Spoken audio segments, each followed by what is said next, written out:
Pada klarifikasi pada waktu itu, saya sampaikan, Jen saya udah bayar, nih bukti transfernya ada. 2 kali Maksudnya transfer. Jen itu sekjen dari Sekjen. DPW? DPP. Oh, DPP. Nah, ke Edi Suparno saya sampaikan, Jen saya sudah transfer, persoalan dari BSN belum disampaikan ke Njang Teddy, itu bukan persoalan saya. Dititipin di BSN, dasar dititipin di BSN, perintah dari ketua DPW. Ada perintah langsung. Ada perintah, kamu transfer ke BSN, dan orang DPP pun yang namanya Selamat juga memerintahkan harus ditransfer ke rekening BSN. Oke. Semuanya juga punya niatan baik menurut saya pada waktu itu. Nah, di tengah perjalanan seperti itu, ada informasi di saat 2022 bulan Juni saya lagi melaksanakan ibadah haji ke Tanah Suci. Selama 40 hari di sana, baru 2 minggu di sana, saya udah dapat undangan dari Mahkamah Partai untuk klarifikasi dan mediasi terkait surat permohonan dari Njang Teddy. Bentar, Pak. Jadi surat itu memang diajukan langsung oleh saudara Njang Teddy. Permohonan untuk PAW. Betul, karena bunyinya begitu. Oh iya. Jadi bukan ujung-ujung yang tadi terharu ya. Jadi kalau bahasa terharu kan tidak ada proses seperti yang saya tadi katakan kan gitu. Itu ada surat permohonan dari saudara Njang Teddy dengan dalil minta keadilan kan gitu. Oke, artinya memang ini yang diharapkan oleh Pak Njang Teddy. Betul. Oke. Nah, ketika saya lagi melaksanakan ibadah haji, saya dapat surat dari DPP untuk hadir di Jakarta. Oke. Klarifikasi tentang pembahasan Mahkamah Partai berkaitan dengan surat yang dilayangkan oleh saudara Njang Teddy kan gitu. Tuh. Kan tidak mungkin saya lagi beribadah. Saya jawab, saya sedang beribadah haji. Selama saya di Arab Saudi itu 2 kali surat dari Mahkamah Partai. Kan sudah tahu saya lagi ibadah. Jadi ada kejanggalan menurut pandangan saya. Kenapa saya sewaktu beribadah haji kok ini surat dari Mahkamah Partai itu cepat banget kan gitu. Sudah tahu mestinya ada kebijakan. Nanti sepulang saya baru panggil. Dilakukan secara maraton berarti. Secara ya? maraton. Terus-terusan. Gitu. Dan itu faktanya ada gitu suratnya. Nah, kembali dari Tanah Suci 2 bulan kemudian saya dipanggil sama Sekjen tadi. Klarifikasi. Kamu udah bayar dia belum, kata Sekjen. Bayar apa, Jen? Kompensasi kan? Udah, Jen, ini buktinya. Ya udah clear. Pono pada waktu itu belum lunas.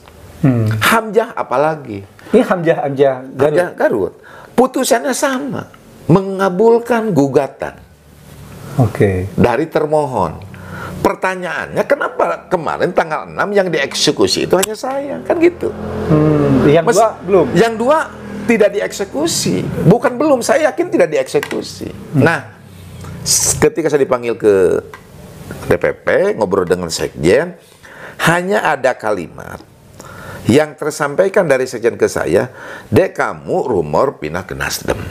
Saya sampaikan, Jen, itu Nasdem lagi melakukan survei. Kebetulan nama saya tercatat.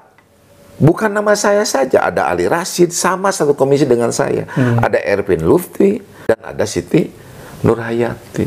Oke. Ada beberapa orang yang tercatat di sana. Itu maksudnya tercatat itu sebagai kader atau sebagai apa nih, Pak? Enggak tercatat bahwa orang yang itu, saya termasuk teman-teman saya itu masuk dalam radar survei Nasdem. Ini potensi, ini potensi. Salahnya yang salah di saya apa? Betul. Saya udah klarifikasi itu, tetapi di akhir pertemuan Sekjen menyampaikan ke saya, dan kata Sekjen, Dek, kamu buat surat pernyataan tidak keluar dari PAN dan tetap nyalik di PAN. Dikasih waktu seminggu, saya tidak membuat itu. Dasar kenapa saya tidak membuat itu? Kan kita ini berlembaga, berpartai politik. Betul. Kalau ada perintah, ada kebijakan, itu harus tertuang dalam surat, jangan lisan. Kalau lisan itu kan sulit dipertanggungjawabkan. Betul. Kan gitu. Nah, ketika saya tidak mengikuti perintah itu, dianggap oleh mungkin partai semakin mengiyakan bahwa ada rencana Ade Kaca pindah ke Nasdem. Kan semakin curiga kira-kira begitu. Sampai saya tidak membuat itu, dan keputusan Mahkamah Partai ditindaklanjuti oleh DPP. Yang menjadi masalah bukan PAW-nya saya, ada tata cara surat menyurat yang menurut saya ini tidak fair yang dilakukan oleh partai. Kalau memang objeknya saya yang akan di PAW, mestinya DPP mengeluarkan perintah kepada DPW itu ada tembusan ke saya. Kan saya yang akan dieksekusi. Betul, objeknya saya yang akan di PAW. Masa objeknya saya yang akan di PAW, saya tidak tahu kronologisnya, saya tidak menerima suratnya, kan hak saya. Betul. Nah, DPW menindaklanjuti surat perintah dari DPP, dan itu juga tidak tahu. Tidak ada tembusan ke saya. Dari mana saya tahu? Informasi dari luar. Ada surat masuk ke Setwan dari DPW, tindak lanjut masalah saya dikejar ke Setwan. Bu, kalau bisa minta surat itu sebagai pegangan saya. Barangkali misalkan saya punya niatan ingin menggugat, kan hak saya. Betul. Ini makan suratnya nggak ada, lucunya kan gitu. Dan terkesan ini diam. Ini sembunyi-sembunyi prosesnya. Nah, akhirnya proses itu berjalan kan. DPRD mengeluarkan surat ke KPU untuk menindaklanjuti. Mestinya, lagi-lagi nih, mestinya ada klarifikasi dan konfirmasi. Kalaupun tidak ada aturan, toh saya sebagai anggota Dewan Provinsi Jawa Barat yang masih aktif, masa iya hal yang seperti itu tidak ngasih tahu ke saya? Orangnya masih ada, masih hidup, alamatnya jelas. Alamatnya jelas kan gitu. Oke. Dan masih ngantor, masih kerja gitu. Kenapa itu tidak dilakukan? Saya juga sedikit aneh ya kepada Setwan gitu ya. Nah, mungkin pimpinan sesuai dengan mekanisme menindaklanjuti ke KPU. Mestinya KPU juga klarifikasi. Ya paling tidak menanyakan, sudah tidak ada sengketa nggak di partai ini? Misalkan kata partai tidak ada, bukti tidak ada kan harus tertulis. Betul. Tidak bisa hanya dengan bicara kan gitu, nggak bisa. Kita ini berlembaga, berpartai politik, ada aturannya, ada mekanismenya. Yang saya nyesek, namanya nyesek nih, di mana positioning Panwaslu Jawa Barat ketika ada proses penggantian antar waktu saya. Oke. Kan tugas Panwaslu itu mengawasi kinerja daripada KPU, baik proses rekrutmen bacalek sampai penetapan calon terpilih maupun proses penggantian antar waktu. Mestinya kan dikejar ini. Ya paling tidak Panwas itu memiliki kewajiban untuk mengetahui lah. Untuk mengetahui, untuk mengawasi dan mempertanyakan. Oke. Gitu kan gitu. Kalau saya Pak Asep ingin menggugat ini, ada dasarnya, insya Allah saya menang Pak. Betul. Menang saya insya Allah. Karena proses PAW-nya ini tidak lazim gitu kan gitu.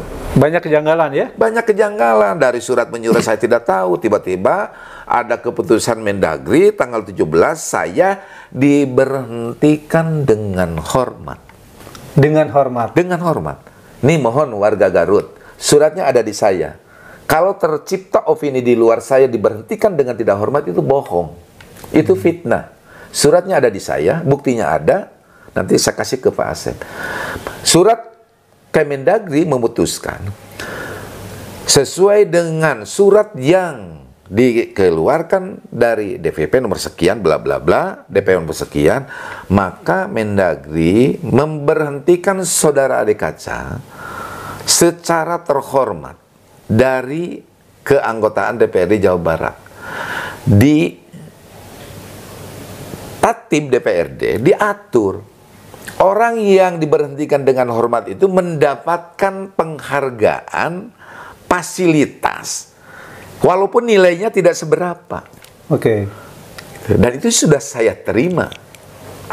Kalau memang saya wan prestasi bermasalah, ya ngapain saya tuh ngasih insentif ke saya sebagai bentuk pengabdian kan? Betul. Kira-kira begitu kan? Nah, oke. Saya sekali lagi tidak akan mengusik persoalan PAW oleh saudara Yang Teddy. Yang saya ingin sampaikan pada kesempatan ini biar publik tahu. Oke. Dari tadi saya menyampaikan ada kewajiban kompensasi Ya siapapun nanti yang nyalon di FAN harus siap-siap bayar kompensasi. Satu suara 10.000, 15.000 sampai 20.000. Karena itu adalah keniscayaan. Kalau tidak PAW siga saya kan gitu. Cacak-cacak saya bayar di PAW kan gitu. Nah, yang menjadi masalah hari ini saya tidak akan mempersoalkan PAW Pak Asep. Karena ini sudah terjadi, sudah ingkrah. Kan? Walaupun dalam surat keputusan Kemendagri apabila ada hal-hal yang perlu perbaikan maka ini akan dievaluasi. Tapi saya sekali lagi sampaikan tidak akan menggunakan hak hukum saya. Tetapi saya akan menuntut hak saya, uang saya yang dititipkan di BSN senilai 436 juta untuk saudara Nyang Teddy sebagai bentuk kompensasi saya. Karena saya hari ini diberhentikan. Ya apa artinya dengan uang yang ini? Betul. Kan mestinya kalau uangnya dititipin terus di BSN menyerahkan ke Nyang Teddy tidak terjadi PAW kan? Betul. Ini kan uangnya sudah diberikan, dititipin, PAW, saya di PAW. Pertanyaannya uang saya di mana itu? Kalau itu misalkan saya kasih waktu sebulan sampai 2 bulan, Pak. Kalau 1 bulan 2 bulan uang saya tidak dikembalikan, saya akan menempuh jalur hukum.